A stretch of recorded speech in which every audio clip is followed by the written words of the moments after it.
Thank you. Well, very enlightening. Pleasant good morning, Virgin Islands, and happy Paradise Tuesday. And this first Tuesday in Santa Cruz. This first Tuesday of December. Today is December 2nd, 2025. And we have 29 more days to go before this year of 2025 comes to an end. And hopefully, we'll be here to enjoy many more days on this planet. Life is precious. Once again, welcome to At the Table with Crucian Educator. This is yours truly, Verdell Peterson. I'm the host of this 1 hour radio talk show on the number one radio station in Caribbean, WSTX 970 AM on your radio dial. The show also streams live on my Facebook page and the WSTX Facebook page. It's a talk show, and sometimes I do have guests. Unfortunately, there was a scheduling conflict, and the guest that was scheduled to be here this morning was unable to do so. Therefore, we will just continue to speak about that message that you just heard if you were listening. The format of the show is it's a call-in show, and I usually will pose 3 questions I present to the guest or to the audience. And based on the message that you just heard from Congresswoman Stacey Plaskett, I created 3 questions as I was listening to her message. And if you're interested in responding to these questions, you may call in.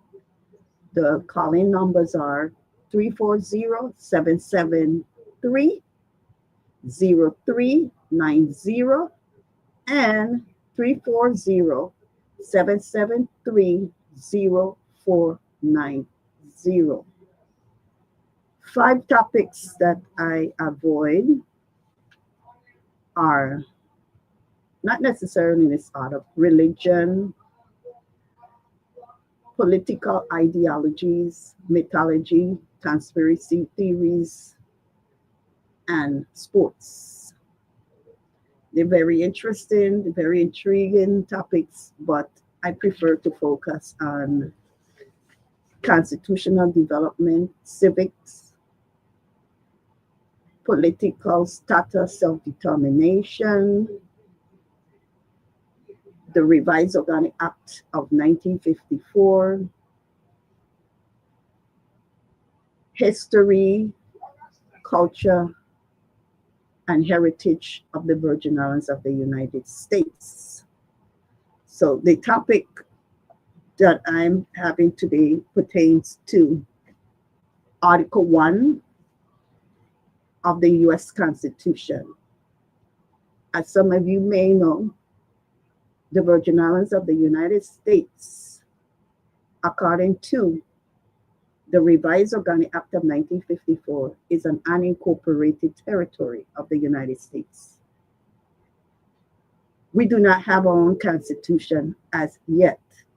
Do we have the right to create our own constitution? Yes, we do.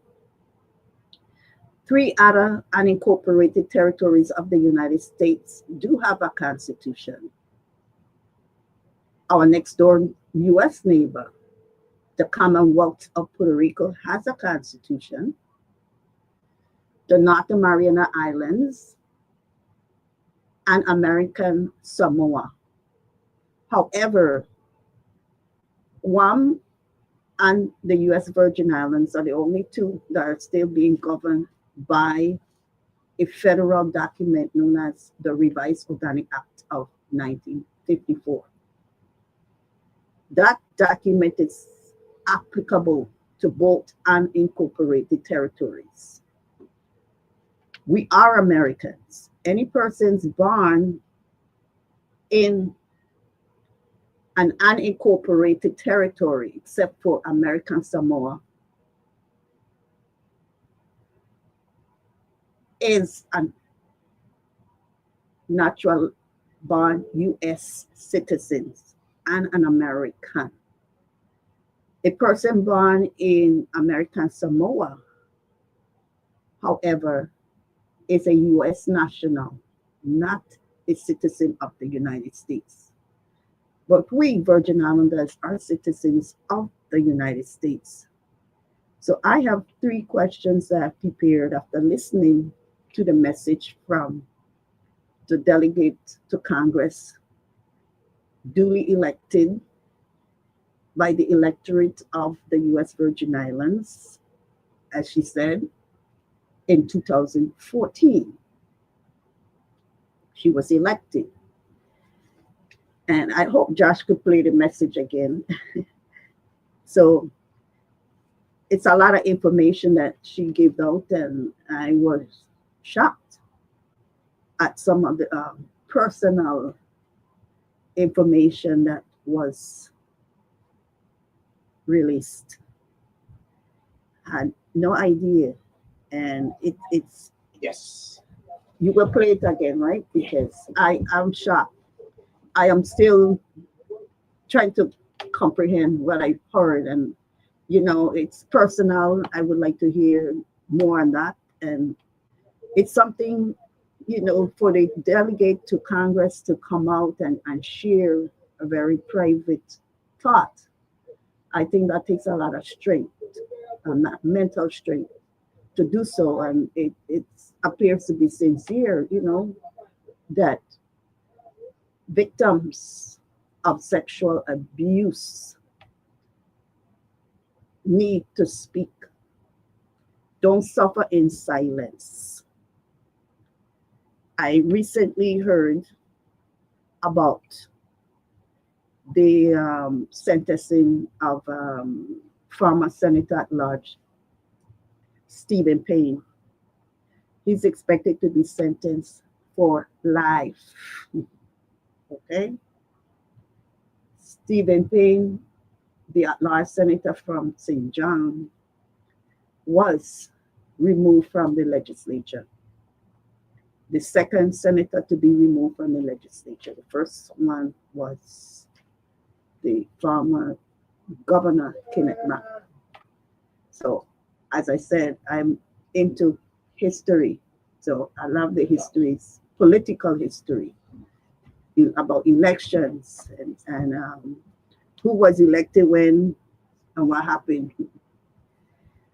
But I'd like to hear that message again. But the first question I have is, what's your thoughts and the message by Congresswoman Stacey Plaskett? And do you think the entire Epstein file should be released and will be released? Everyone is entitled to an opinion, a view, a theory,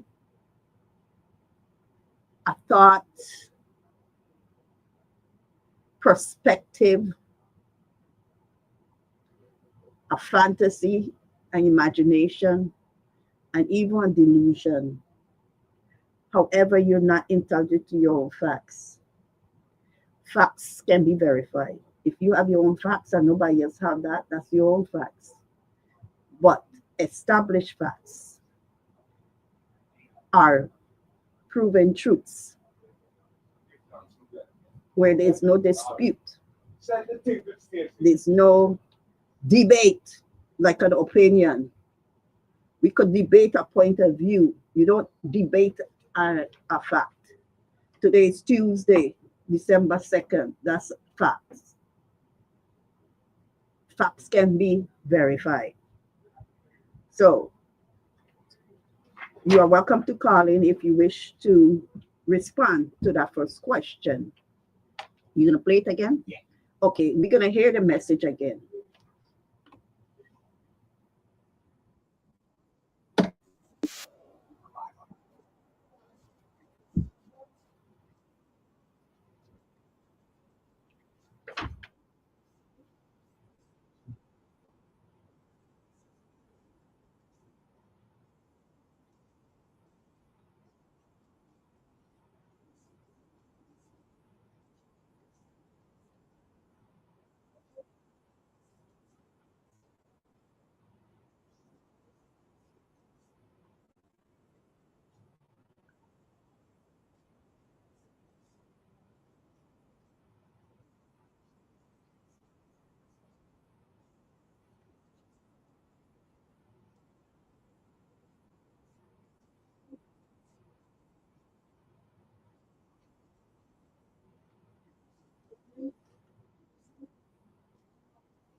Well, you heard it, the message from Congresswoman Stacey Plaskett. And my question is, what's your thoughts on that message? And do you think the entire Epstein file should be released and will be released? What's your thoughts on that? You are welcome to call in. I don't discriminate against anyone as long as you are respectful and be cognizant of the fact that this is a 1 hour radio talk show. You're entitled to your opinions, your views, your theories, beliefs, perspectives, and even delusions. However, you're not entitled to your own facts. There was a timeline given in the message. I jotted down a few notes here. The delegate to Congress said she was not working at EDA between 1999 and 2012, which was when Epstein received certification and recertification from EDA.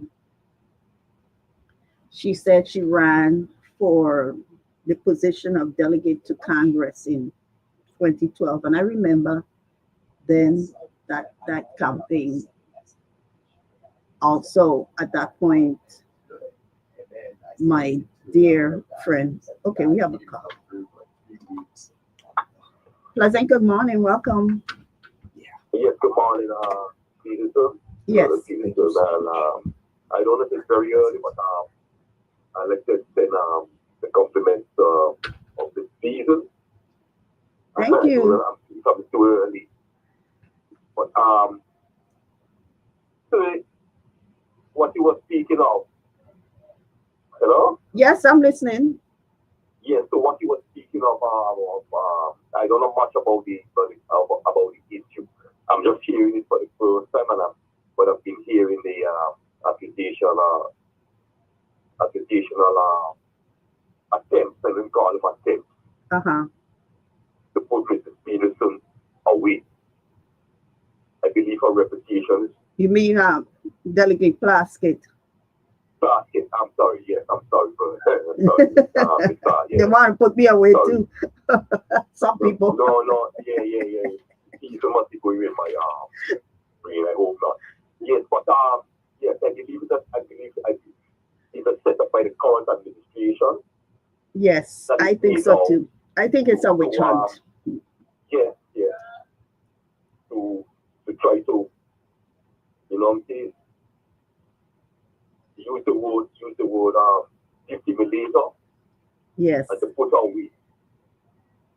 Well, the attempt failed to remove her from the intelligence committee. Yeah, but let me say that. Let me say this. It's no different from the back of sun, like leaving the shores of Venezuela. That's another issue again. Well, if you hear what's going on with it, you can't see the boat. I mean, you're not close up to the boat, like, you know, in the water itself. But the army is getting the command to destroy them. That's sad. That's real because sad. The speculation is that the boat or the fishing boats that are leaving the shores of Venezuela might be carrying drugs. Right. If I decide to put, you see, the funny of this burden, if I decide to fill 10 bags of white sand and go in to my boat, you know, which might seem a little foolish, then I get killed because you are not near to the water, near to the boat to signify that listen, yes, for sure, Mm-hmm. he's carrying something. He's been carrying cocaine, or smuggling cocaine to the United States. That's And hypocrisy, violation of the U.S. civil rights. Constitution, the Bill of Rights. Mhm. Yes, the violation of civil rights. Exactly, civil rights violations right there, and human rights violation. Human rights violation also. Obviously, the Venezuelans are being targeted, and that's unfair because Congress didn't declare any war, and yet these people are No, casualties of a twisted mind. You know. I don't know, my son. I really, So I you think wonder. the entire Epstein file will be released? I am not sure, but the members are clamoring for it to be released. They're clamoring for it to be released, and everything, all the hits, whatever alleys that were hidden inside of the now open process. So, brother, this is the thing. This is the thing with me, right? This is the thing with me. You have a process of skeletons, Mm-hmm. and Yeah. then you come and listen. We need to open the process to go further. We need to go They have a whole because Mr. cemetery. Biden, because Mr. Biden Mm-hmm. and Mrs. Clinton, we need to open them because of them. We don't know. We don't know. And a lot of accusations. Now that you've seen that the process is open, my process is open, I'm in trouble now. Right. Because I was blaming other people for the skeletons, maybe for the decorations outside of the closet, or the closet door. See, that's the problem when you lie. So You now don't remember your own lies. I did something to aggravate you now. And you ask me to get the closet open. Look at that. No, I want the closet closed back.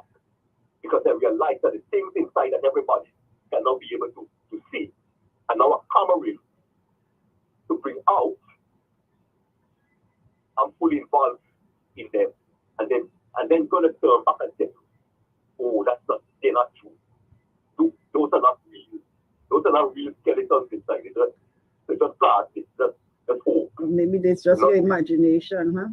Just somebody's face. That's a figment of imagination that you see inside the closet, you know. How could you describe that? Well, let me ask you that question. You say you don't know much about issues, but I'm sure everybody been hearing about this EDA. I myself, it's only until it, this matter, I have become intrigued about EDA and exactly how does anyone obtain EDA benefits and what's the process involved, because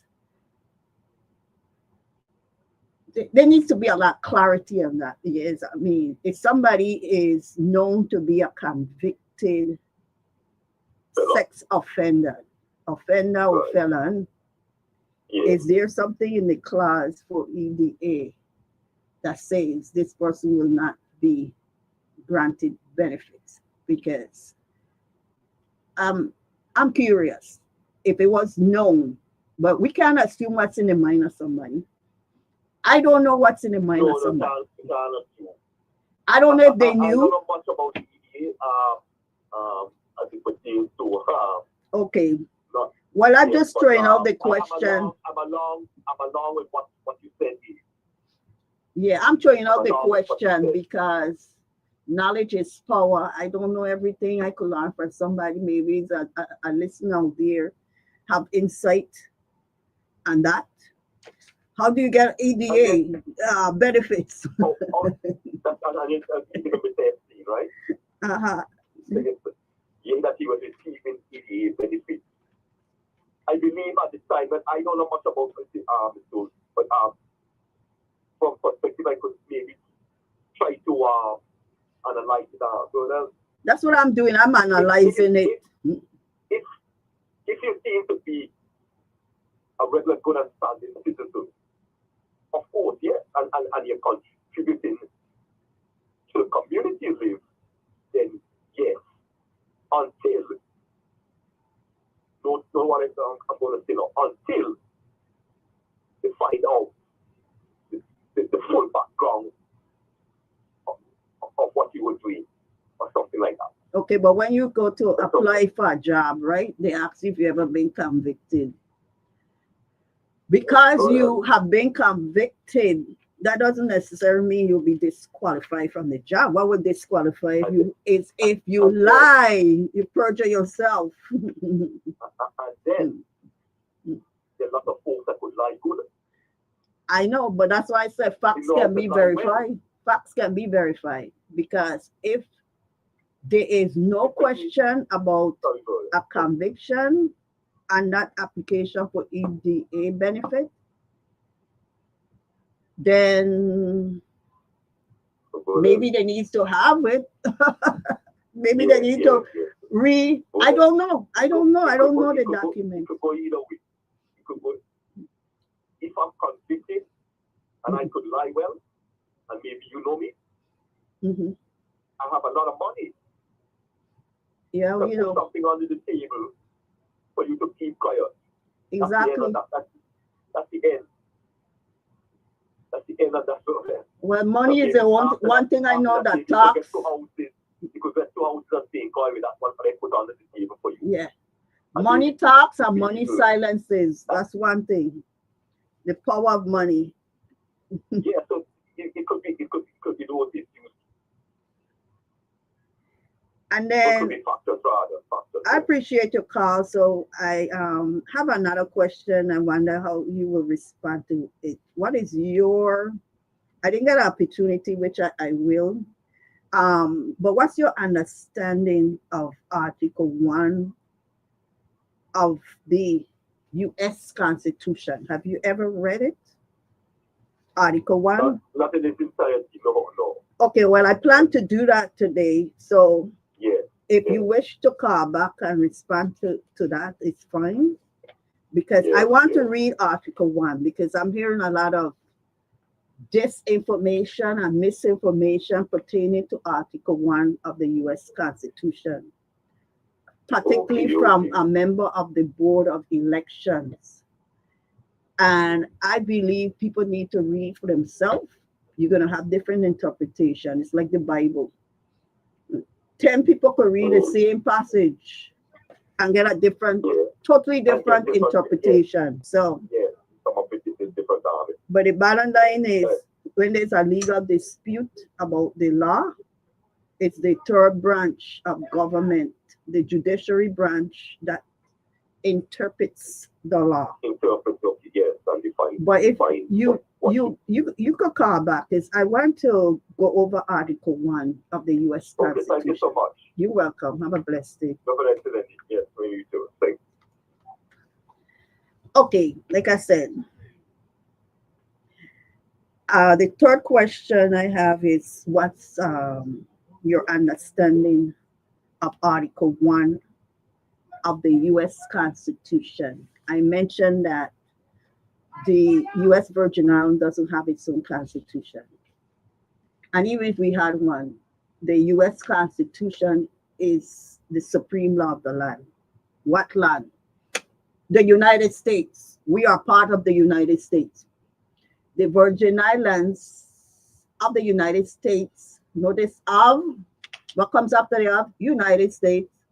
It's a possession of the United States. It was purchased. Some people said it wasn't legal. Well, whatever. The fact is it was purchased.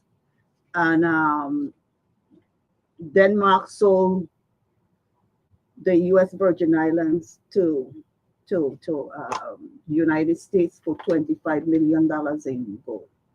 Those are established facts. And the transfer of sovereignty from Danish to United States occurred officially on March 31st, 1917. Now, so the U.S. constitution supersedes any state constitution and any territory constitution. I like to read to you. Knowledge is power. Article 1, Section 1. All legislative power herein granted shall be vested in Congress of the United States, which shall consist of a Senate and House of Representatives. Section 2. The House of Representatives shall be composed of members chosen every second year by the people of the several states, and the electors in each state shall have the qualification requirements for electors of the most numerous branch of the state legislature. No person shall be a representative who shall not have attained to the age of 25 years and been 7 years a citizen of the United States, and who shall not, when elected, be an inhabitant of that state in which he shall be chosen. That's the original language. Okay? I know to translate it into English we could comprehend in today's time might be a challenge for some because, first of all, as you could see, they use a pronoun he. We have members of the House of Representatives that are female, that are she's. So, and then the way they put it, shall not, when elected. That part is a little, who shall not, when elected. That's a little ambiguous language there, but when elected, I'm looking at that part. When elected, comma, be an inhabitant of that state in which he shall be chosen. Be, state of being. You don't become an inhabitant after the election. You have to be an inhabitant of the state. There are 50 states of the United States. I used to have my adult education students had to know our 50 states and the capital. Okay. B, not an English teacher, but my plain comprehension of the English language says be an inhabitant means you don't become an inhabitant because you're elected. If you are an inhabitant of New York, for example, you're not even going to be on the ballot to run for House of Representatives from the state of Florida, for example. It's not going to happen. You're not going to be placed on the ballot. So you can't become an inhabitant of Florida should you be elected. Does that make any sense? Apparently, there's a confusion here in the territory because we do elect a delegate to Congress. We do not elect a member of the House of Representatives. There are 435 members of the House of Representatives. They are apportioned in each state according to the size of the population, not the geographical size of the state. So you may have a state that have per square miles more people than another state that's physically bigger. It's based on population. So why am I bringing this up? Because we elected delegate to Congress Stacey Plaskett in 2014, as she mentioned. She had to be an inhabitant of the U.S. Virgin Islands before she could even be placed on the ballot. She told you she ran in 2012. Maybe some of you need to hear the message again or verify the information. Back on to what I recall, she came down to the Virgin Islands and she established residency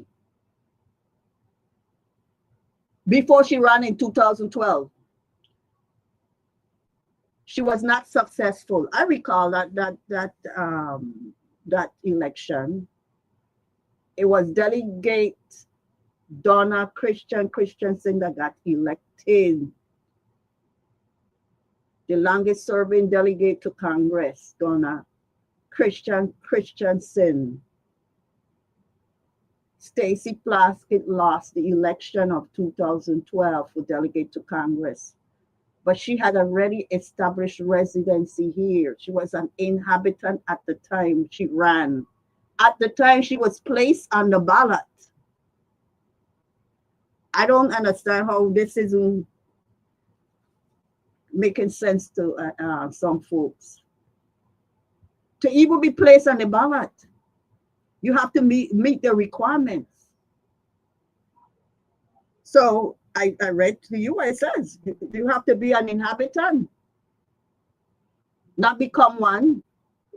To run for the House of Representatives, you have to be at least 35 years old. You have to be a citizen of the United States. Okay, well, it's two ways you could be. Either you be a natural born US citizen, you not be a natural born US citizen. I mean, it's just two options there. You're either a natural born US citizen or you are not. You could become a naturalized US citizen. There's a naturalization process. So a naturalized US citizen could run for delegate to Congress, okay? Or for House of Representatives. Now, the House of Representatives, they can vote. They're members of the Congress, but there's another part. It's a bicameral legislature.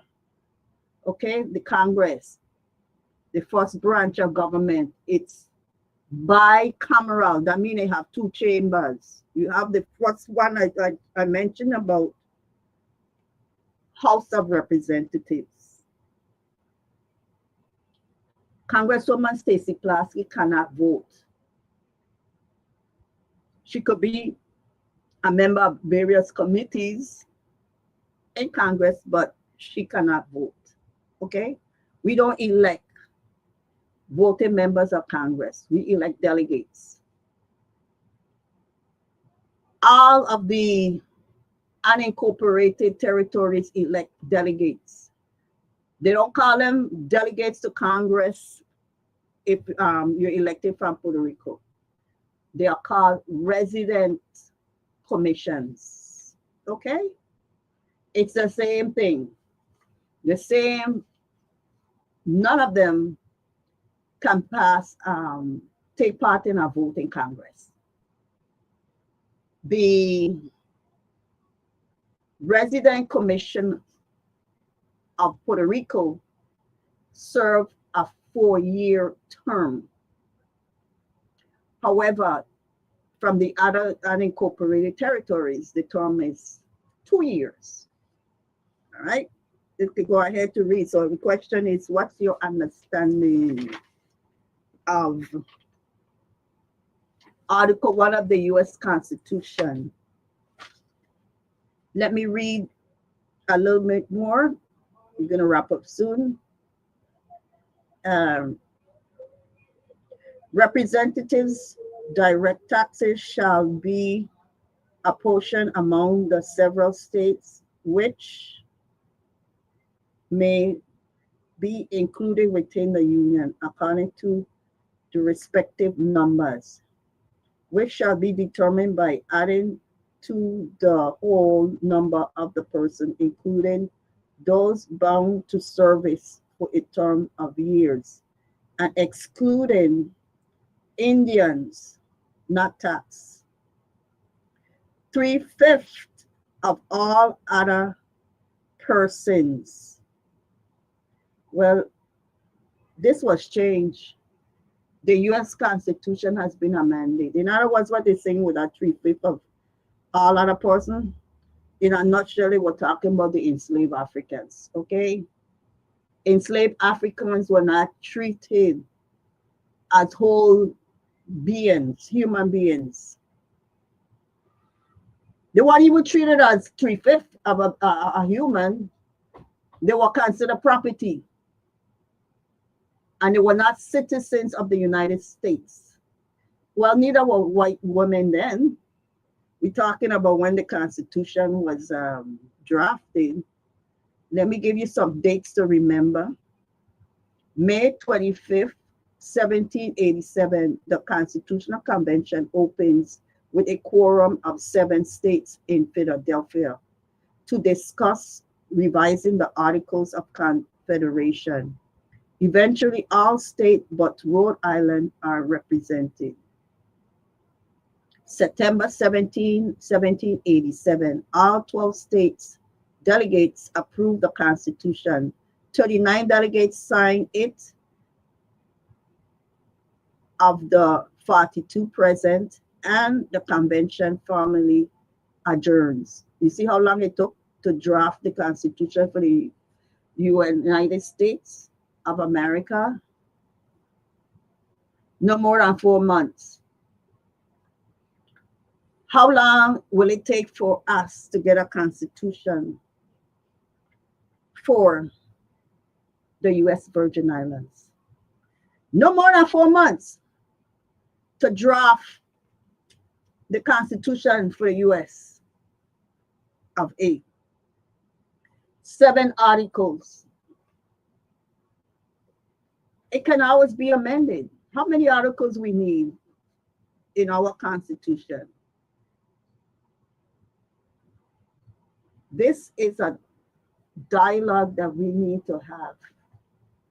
All of you who are residing here in the US Virgin Islands, you need to be engaged. You need to be part of the conversation as acquiring a constitution. Because presently, we're being governed by a federal document known as the Revised Organic Act of 1954. We ourselves cannot amend it, only Congress can amend it.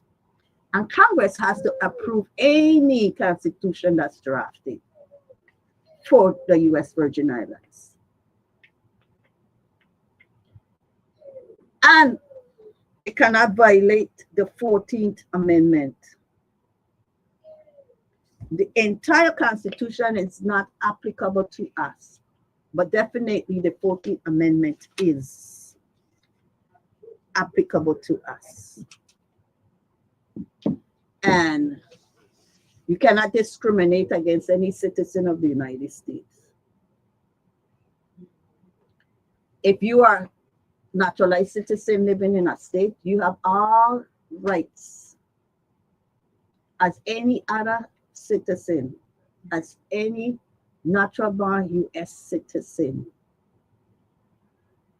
except, there's one exception, you will not be eligible to run for president of the United States because it says that would be in Article 2 You must be a natural born US citizen to be eligible to run for president of the United States. Okay, let's see if I can find that. All right, I found it. Article 2, Section 2. No person except a natural born citizen or a citizen of the United States at the time of the adoption of this Constitution shall be eligible to the office of President. Neither shall any person be eligible to that office who shall not have attained to the age of 35 years and been 14 years a resident within the United States. Okay?